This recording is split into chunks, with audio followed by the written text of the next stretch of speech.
Welcome to the show. I'm Brian Schott. I am the publisher and managing editor of Utah Political Watch. I've been a journalist here in Utah covering politics for more than 25 years. I'm an independent journalist now, and I wanted to get together with y'all and start talking about what's happening in Utah politics because it looks like we have a map proposal.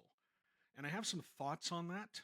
I have some thoughts on the map that lawmakers are likely to pass when they meet on Monday for their special legislative session.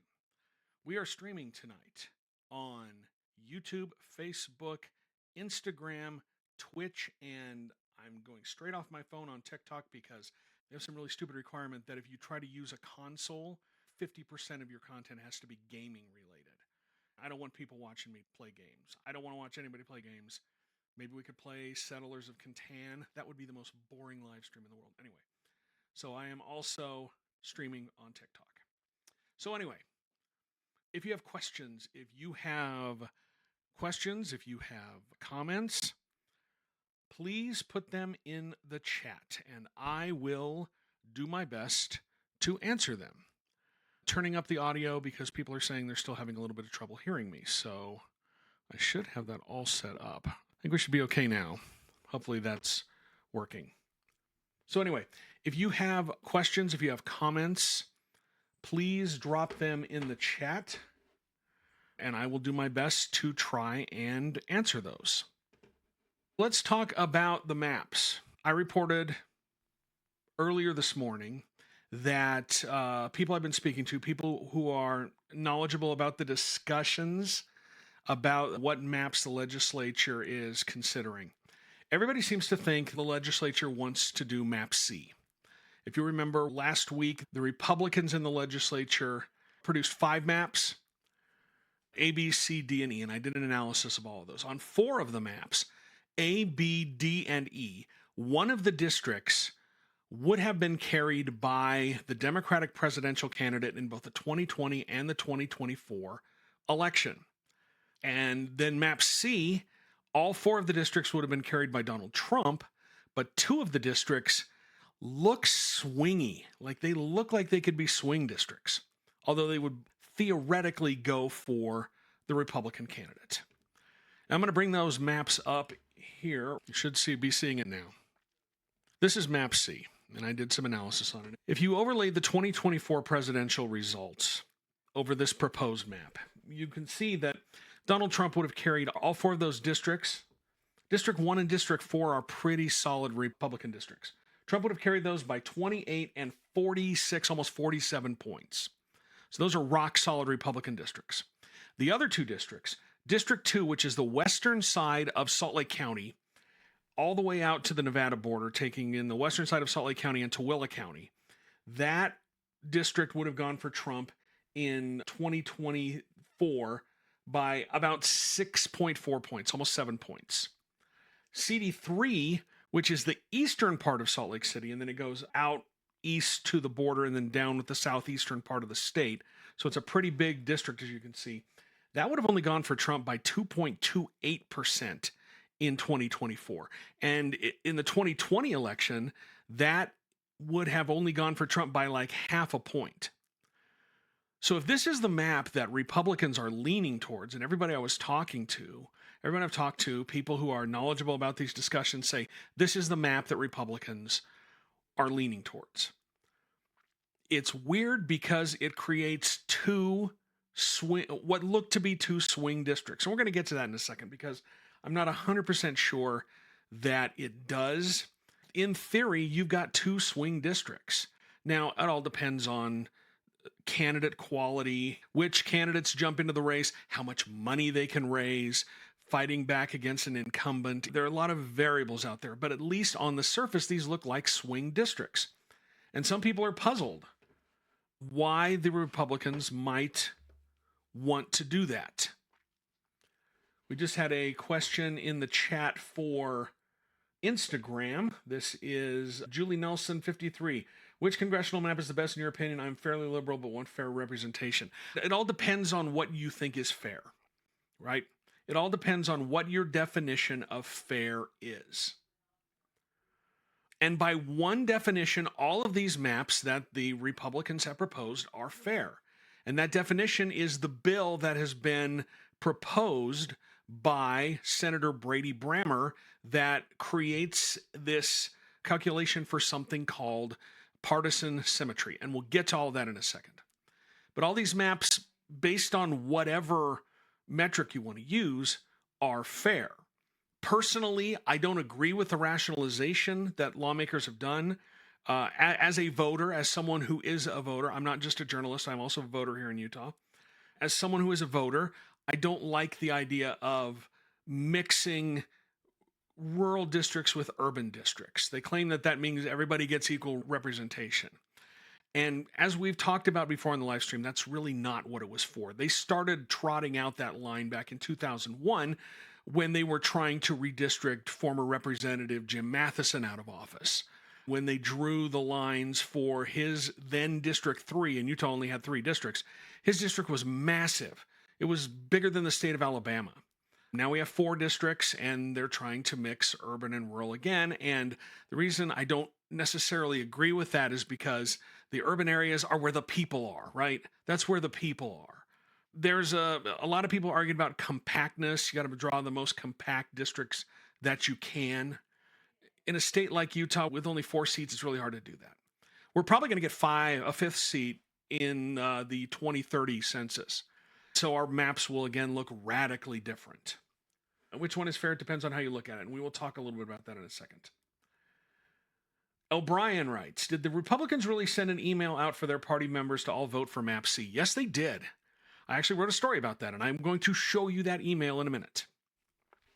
In fact, let me bring that up now. As you can see on the screen, this is a copy of an email that the Republican Party sent out to their members last night. And it reads, Dear Blank, we are in a critical fight for Utah's congressional representation, and the deadline to act is rapidly approaching.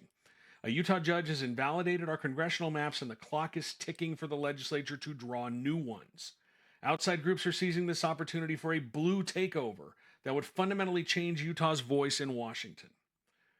And then they lay out some facts, and these are all fundamentally true. Less than 14% of Utah voters are registered Democrats. The current push aims to give Democrats 2 out of 4 seats in the U.S. Congress.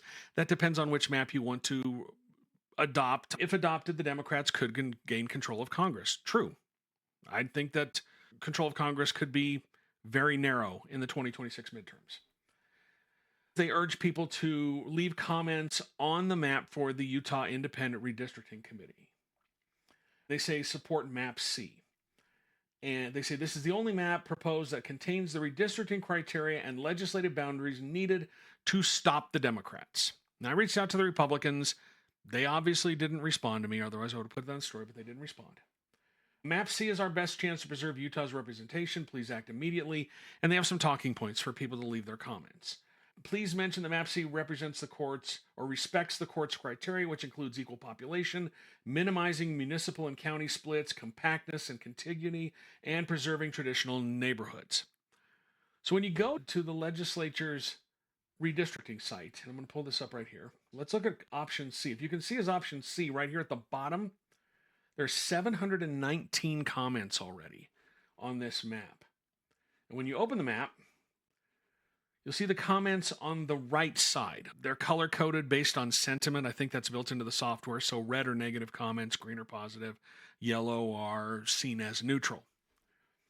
And there's a lot of negative, but when you find comments like this one right here from Mary, it says, I support Map C. It maintains equal populations, keeps municipalities and communities of interest largely intact, keeps neighborhoods together, and in a compact unit. What does that sound like?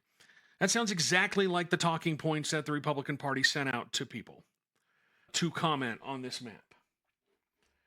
And you go through there, and there's so many of these comments. I counted dozens of them today that either echoed these talking points put out by the Republican Party or flat out parroted them. They're almost copy and paste in an attempt to gin up what appears to be public sentiment in favor of Map C. And as we talked about, Map C is the most Republican of the maps. I want to talk a little bit about some analysis of Map C. If you have any questions, I would love to hear them in the chat. Leave them in the chat. I'll try to get to them as quickly as possible, but I want to talk about a story I wrote today. Has a little bit of analysis. I don't want to be turning my head to read it because I've got it up on this screen over here, but I want to put it here where I can see it. And I'll get to that in a second. Let me see if there are any other questions. Trayson Meekum says, have you seen the map drawn by Jackson Lewis? No, I haven't dug into that, but it's not going to be considered. I'm going to tell you right now that map, if there's a map drawn by a member of the public, it's probably not going to be one of the maps that lawmakers are going to use when they vote on Monday. There are 61 Republicans in the House. There are 22 Republicans in the Senate. They have an overwhelming majority. Whatever map the Republicans want to pass is the map they're going to pass. So no, I have not seen that map. I applaud him for doing that. I applaud anyone who put a map out. But I'm not seeing how that map will be adopted because the push right now is for Map C. Trayson says, I just got to say to everyone who's arguing for drawing a 100% map, it's not effing possible. Exactly. It's not possible given the size of Utah and the fact that we only have 4 districts. I mean, we could be Wyoming with 1 at-large seat in the entire state, but we have 4. We're probably going to have 5. Once we have 5, you're going to see it's going to be really hard for them to not center a district around at least one of the population centers. If you're looking for some shenanigans to freak out about 5 years before we do it, 6 years before we do it, it's possible that they could center a congressional seat in Utah County because Salt Lake County will have to be split. Michelle Green on YouTube, why is the GOP still being so underhanded? I wouldn't call this underhanded. I mean, this is the game of politics, right?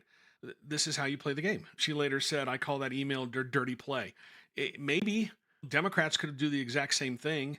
That's what you see a lot of these groups do. They gin up emails, they flood emails, they flood comments to make it look like there's more public opinion, more public support for something than there actually is. That's how that works. Let's see. Dank says Better Utah Institute has rated each of the maps based on different criteria, and one of those criteria are competitiveness. Theoretically, a map with a higher competitiveness would be more fair. A competitive map is actually closer to the mean. I'm going to talk about competitiveness right now. I'm going to pull up an article that I wrote today about this email sent out by the Republicans.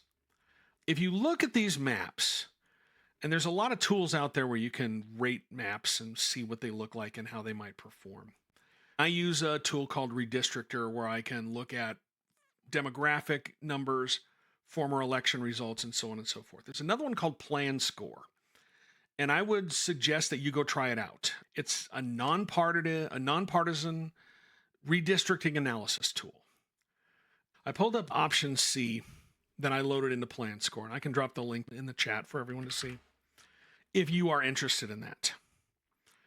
And what they do is they use the only one of their metrics that works on Utah is something called efficiency gap. Because they really can't look at partisan bias because Utah is so overwhelmingly Republican. They have another thing called mean median difference. They can't score it because of the overwhelming Republican majority in the state. So what they have is they have something called efficiency gap. And this is me loading up the map on Plan Score. And they have an efficiency gap of 22.9. Now let me explain what the efficiency gap does. It looks at an election. Any vote that does not go to help a candidate win is considered wasted, okay? Think about it that way. So all the votes for the losing candidate in a district are wasted because they did not go towards a win. Any vote total above 50% plus 1, which is the absolute minimum you need to win an election, any vote above that is also considered wasted. You take those two numbers and then you divide them by the total votes cast. And then you get what they call the efficiency gap. The higher the number towards one party or the other, the more gerrymandered it is, the less competitive it is. Experts say that if you get an efficiency gap of 7 or more, that's usually a red flag that a map is gerrymandered. If you get an efficiency gap of 7 or more, 7% or more, And Plan Score gives this map, Map C, the one that lawmakers are most likely to pass on Monday, an efficiency gap of 22.9%, which is more than 3 times the 7% threshold for a gerrymander. So these are gerrymandered maps. All the maps, I loaded all of them into Plan Score. They all had an efficiency gap for Republicans that was somewhere between 17% and 22.9%.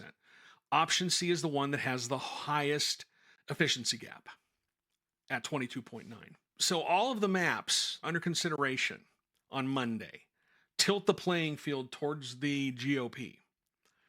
The one that they are likely to pick is the one that tilts it the most with this efficiency gap. If you look at this Plan Score analysis, there's ways to run their simulation. You can run it with Republican incumbents. You can run the simulation if it's an open seat and so on and so forth, and Democratic incumbents. I ran it with 4 Republican incumbents because that's what we have in Utah. Given the map that we have, let me bring up that map again. Hold on. Bring up that map again. Map C, this is the map that we are likely to have when they vote. If you run their simulation in District 1, someone running against a Republican incumbent, or if there's a Republican incumbent in the race, there's less than a 1% chance of a Democratic win, and they're predicting the Republican would win 65 to 35.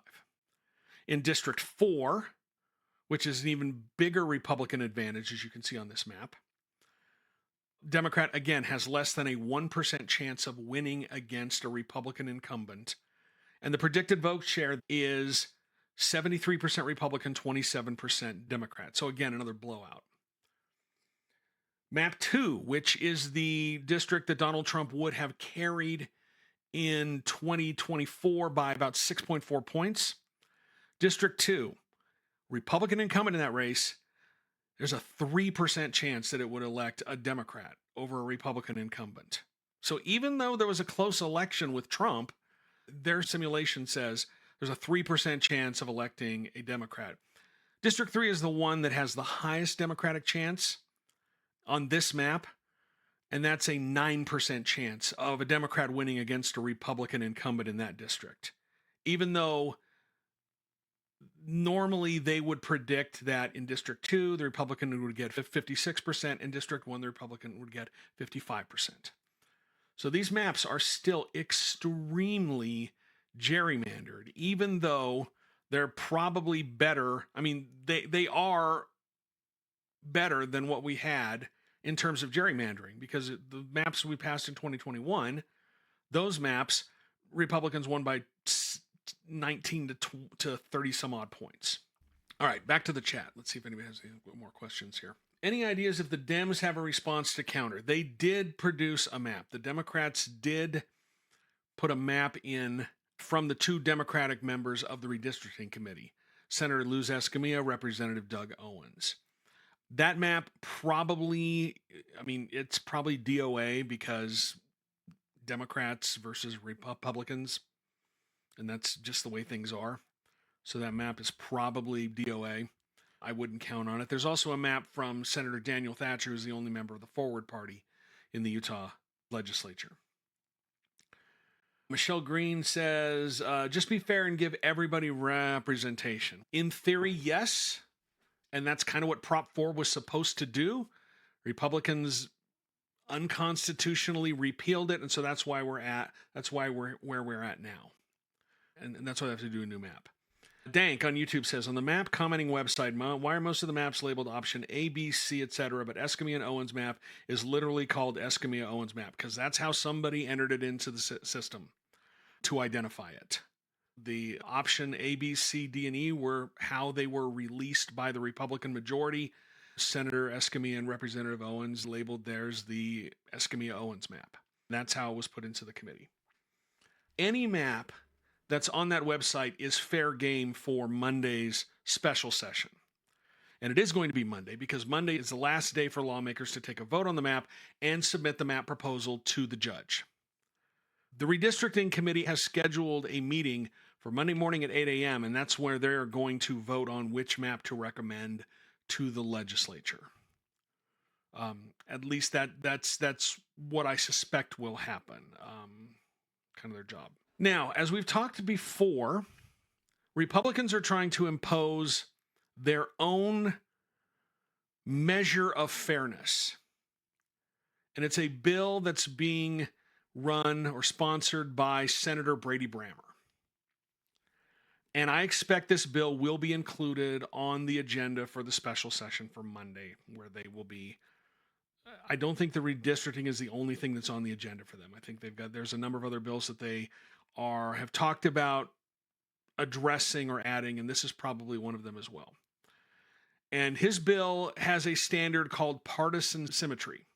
And the reason he's using that language is because that's what's in the law that established Prop 4. Prop 4 says that in order to evaluate the fairness of the maps, they shall use whatever standards to measure, and the term is partisan symmetry. And as I've explained before, that is a very specific term when you're talking about political maps. It is a theory that has been around for a while.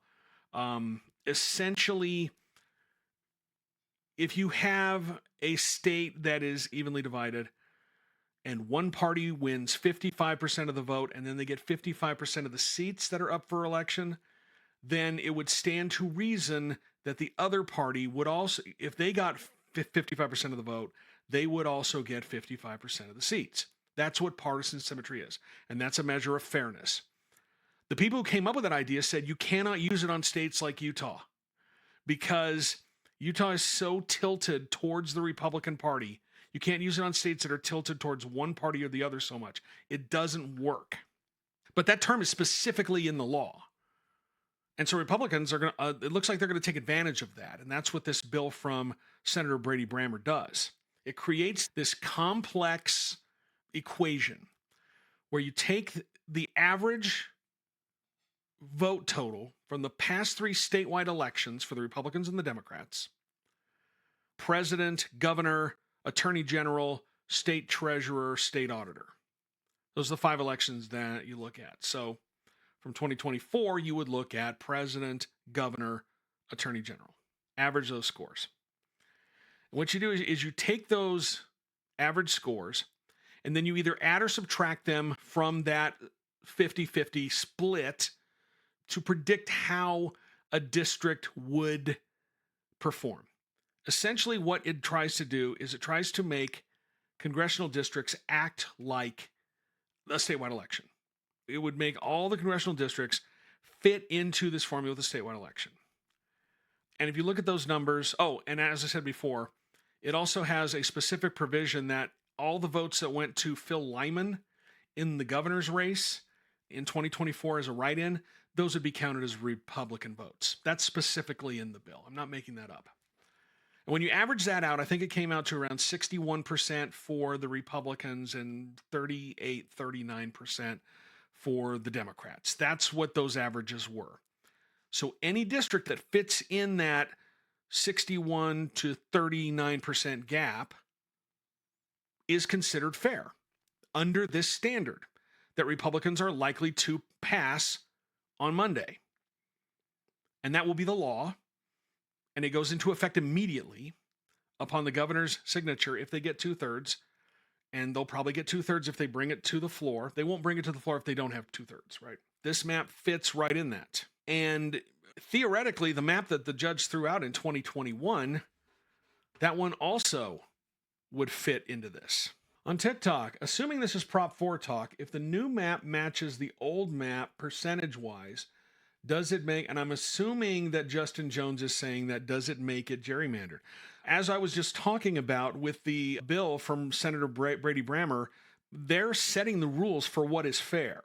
So even though it looks like it's gerrymandered, it wouldn't be, because Brammer's bill creates this equation to determine what is fair. And wouldn't you know it, these maps that the legislature has proposed and will likely adopt, map C, on Monday, these maps that they proposed, they are gerrymandered, but they would likely meet this measure of fairness, if that makes any sense. Also, the maps that were thrown out by the judge would probably meet that level of fairness. Justin Jones says more fair or are they still playing games? It depends on what you look at. The map seems much more, it creates a couple of swing districts. Looks like there's a couple of swing districts in there. Adam Witt says, so will we ever get a Democratic representative again? This is a comment from Instagram. Possibly. It's going to depend 100% on the candidate. And there are rumblings. I've spoken to people who are close to former Representative Ben McAdams, and I think he's seriously considering a run. Or at least those are the vibes that I'm getting from people. That Representative Ben McAdams might try to run again. Remember, when he was first elected in 2018, he won by, I think it was fewer than 1,000 votes over Mia Love in a district that was, for Trump by at least 10 points, I think. I mean, it was a pro-Trump district. And then in 2020, when he lost to Burgess Owens by 3,700 votes, again, it was a much more Republican district. If map option C, which is the one looks like Republicans are going to pass, there are a couple of districts there that seem to be, or they are Trump districts that he would have only carried by 6.5 points or less in 2024. There were 2 of those there. And those would be probably ripe for the right Democratic candidate. Don't think that a Democrat is going to just waltz in and win. For a Democrat to win in Utah, you can't just rely on Democrats to vote for you. Because again, registered Democrats only make up about 14% of the state. And I know people will say, well, what about all of the, what about all the Democrats who have registered as Republicans so they can vote in the Republican primary? I hate to break it to you, but there's not that many of you. Okay? It's not, there are some of you. I mean, there's a number, but it's not enough to make a huge difference, right? I know the Democrats like to tell themselves that. I've talked to people who have tracked voters who change parties. I've got a database where I can see some of that as well. I can't see everybody, but I can see a lot of that. And there's just not a lot of Democrats who switched parties to become Republicans. I wrote stories about this, that the Republicans were freaking out about. Republicans are very freaked out about this. They think this is the reason why they keep getting candidates who aren't sufficiently conservative. This is a fiction that Democrats are telling themselves, that there's an overwhelming number of Democrats who have registered as Republicans to monkey with the Republican Party. And the fiction that Republicans tell themselves is that there's a lot of Democrats who have infiltrated their party. And while there may be some, while we may see some, I don't think it's enough. And the numbers that I've seen say it's not enough to really make a difference. Neener90 on TikTok says, how many are unaffiliated? That's the point right there. Registered Republicans in Utah outnumber Democrats by somewhere around 4-1, almost 4-1. Independents outnumber Democrats by almost 2.5-1. Back to my original point, for a Democrat to win a congressional seat, a statewide seat in Utah, they need 3 things. 1, they need to get almost every Democrat to vote for them. And then 2 and 3, they need to attract a lot of independent voters. They probably need the majority of the independent voters to break their way. And they probably need to get about 15-20% of the Republicans to vote for them as well, maybe more. And that's to win a close election. McAdams has done that. McAdams is the kind of candidate who has that kind of appeal, right? I don't know who else is out there. I don't know if there are any Democrats who fit that bill. It looks like it's going to be map 3, option C. The Republicans are getting people to comment in favor of map C. They're almost at 1,000. Well, they're over 700 comments last time I checked. A lot of them are parroting those talking points that have come from the GOP, from that email they sent out last night to party members. The question that I have, and this is what I've been trying to work out, why would they do this? Because I've talked to people who run Republican campaigns. I've talked to people who are involved in Republican campaigns. Like, they do the nuts and bolts of the campaign work. And they're puzzled by this.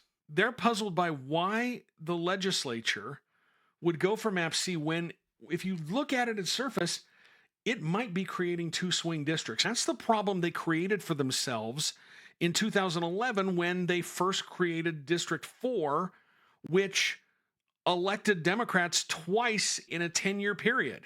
There were 5 elections in that old District 4, and Democrats won 2 of them. And the average margin of victory was somewhere around 1,500 votes. It was really close. I mean, they accidentally created a swing district. And I've had Republicans tell me they're trying to figure out what they're going to do with this map because it looks like it creates 1, maybe 2 swing districts. And one person I know who not only works on campaigns here in Utah, but works on campaigns nationally for Republicans, says they're bracing for a really bad electoral environment for Republicans in 2026. And if things break the way that they do, if it turns into a wave election, right? If it turns into a wave election, 2018 was a wave election. That's why Ben McAdams won, because it was an R+10 seat, R+10, R+11, which is a reach, right? They consider that a reach in an election. But McAdams won. That's what happens in waves elections. If you get a wave election and you got a seat that, as we saw, that's a Trump seat that went, 2 Trump seats that went for him by like 6.5 points and 2.25 points. You get a wave election, Democrats could win that. That's what wave elections do. So they're puzzled why Republicans would do this. Because it really seems like they're shooting themselves in the foot with that. And I have a theory. I think that Republicans are betting on control of the House coming down to 1, maybe 2, possibly 3 seats. And that's it. I mean, I think they're betting that it's going to be a really close election. Because traditionally, the party in power loses seats in the midterm election. I think the last time it didn't happen was under George W. Bush. So they're betting that it's going to be a really close election. Why do you think that the White House is pushing Texas to redistrict and Missouri and other states are thinking about redistricting, and in response, California might redistrict to blunt that because everybody thinks it's going to be a close election. And if it comes down to that, the other map options put forward by the legislature, A, B, D, and E, there's 1 district on all of those maps where the Democrat would likely be favored, where the Republican would be an underdog. Instead of giving 1 seat to the Democrats and sitting on 3 they know they're going to win, roll the dice and bet that the Democrats won't be able to field candidates who could win in both of these seats, or they won't be able to raise enough money, or the Republicans will be able to drop millions of dollars in Utah in the race to win, and their organizational structure will get them the win. And it might feel like they are trying to roll the dice here. But, I mean, that's a pretty damn big gamble if you think about it. I think that's what they're trying to do. I think that Republicans are content to roll the dice and hope that Democrats won't be able to field a competitive candidate, won't be able to raise enough money to compete if there are 2 swing districts. But you better be careful what you wish for. You better be careful about this game, because if it goes the other way, if they create these 2 swing districts and it goes the other way and you get a wave election, you might be looking at 2 Democrats as part of Utah's congressional delegation. Lace on TikTok says, have you said which map you think is best for the Democrats? Well, if you're talking about a map that would likely give the Democrats a win, it would essentially be the map proposed by the 2 Democrats on the committee, Senator Luz Escamilla and Representative Doug Owens. When you look at previous election results, it gives the Democrats 1 seat that they would carry by like 20-some points. So that would be the best map for the Democrats. Is that map going to get any serious consideration? No way in hell. Not at all. That's not going to happen. Lay says, chances Utah Supreme Court rejects some of their maps. Well, it won't be the Utah Supreme Court. It'll be Judge Diana Gibson. She's the one who's going to consider these maps. The legislature has to vote on a final map proposal and submit it on Monday. And then everybody has to file their materials in support, their arguments in support, their arguments against. And don't forget, the plaintiffs, they get to submit a map as well. So the judge is going to have two maps in front of her. The legislature's map and the plaintiff's map. And we have no idea what the plaintiff map is going to look like. We have no idea at all. We're going to find that out on Monday, I'm guessing. I'm as excited as you to see what they're going to come up with. And everybody's following the rules of Prop 4, right? Lay says, thank you. Hope it's one of the better boundaries maps. They literally cannot use the better boundaries maps. They can't use them. And the reason why is because the better boundaries maps were drawn under SB 200, which is the law that repealed Prop 4. The better boundaries maps, the independent commission maps, those were drawn under SB 200. The judge invalidated SB 200, struck it down, threw it out. So those maps cannot be considered. The judge did say that the legislature, if they wanted to, they could look at them, but they weren't going to be forced to look at them. So it's not going to be one of the better boundaries maps. It's going to be one of the 5 maps they released last week, A, B, C, or D, and it's likely going to be C, because that's what everything is pointing to. People I talked to, I've been hearing C for over a week. I wrote about it this morning on my website. I wrote a story this afternoon that the Republicans sent out an email urging people to pick map C. So it's going to be C unless something crazy happens. And that's the other part of this that I'm really having trouble getting my head around. This will be the 4th redistricting cycle that I've covered as a journalist. I was here for 2001, 2011, 2021, now 2025. Everybody is weirdly calm about this. Like, they are weirdly calm. Usually you get some sense that they're really trying to push one map over the other. This I didn't get from my usual sources. I got it from people around it. Whatever they're doing, whatever discussions they're having, whatever considerations they're having, they're keeping extremely close to the vest. There's a very small group, and they ain't talking much. But everybody's being weirdly calm. You would think that if control of Congress might come down to what Republicans in Utah do with this map, everybody's being weirdly calm about it. The vibes are so strange this time. I've literally never seen anything like it, and I've seen a lot. Before I go, I would like to urge you, if you haven't already, please go to my website, utahpoliticalwatch.news, sign up for my newsletter. It's free.